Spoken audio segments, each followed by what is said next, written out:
Samantala, iba't ibang figures ng isang cartoon character koleksyon ng 45 anyos na babae sa Tuguegarao City sa Cagayan.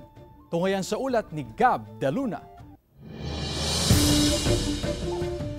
Isa ka rin bang kolektor ng anumang bagay?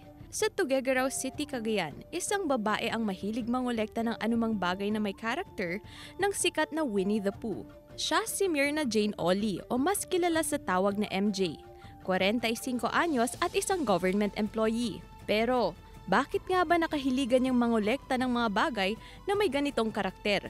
Nag-start siya nung college ako, tapos may nanligaw sa akin at niregaluhan ako ng isang life-size na Winnie the Pooh. Sobrang tuwang-tuwa ako na parang I considered him na parang siya yung best friend ko kasi siya laging kagabi ko matulog. Tapos nahiwalay lang siya sa akin nung dahil sa kalumaan, nasira na siya. Ayun, parang doon na siya nag-start yung yung hilig ko sa pagko-collect ng mga Winnie the Pooh.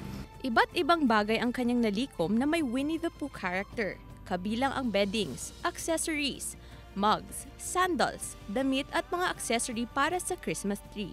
Ngayong Bear Month, ginagamit niya ang ilang collection upang palamutian ang kanyang Christmas tree. Dito sa bahay kasi parang sa sobrang dami na nila, hindi na sila magkasya dun sa lalagyan. Yung iba nandito na sa rooms. Kahit sobrang pagod ka na sa trabaho, parang nai-stress ka na sa buhay. Pero every time na nakikita ko yung mga collections ko ng parang nare-relax yung yung isip ko. Ipinataturin niya sa kanyang balikat ang karakter na kanyang kinagigiliwan.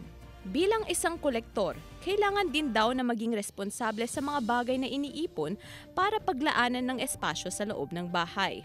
Gab De Luna, 1 North Central Luzon.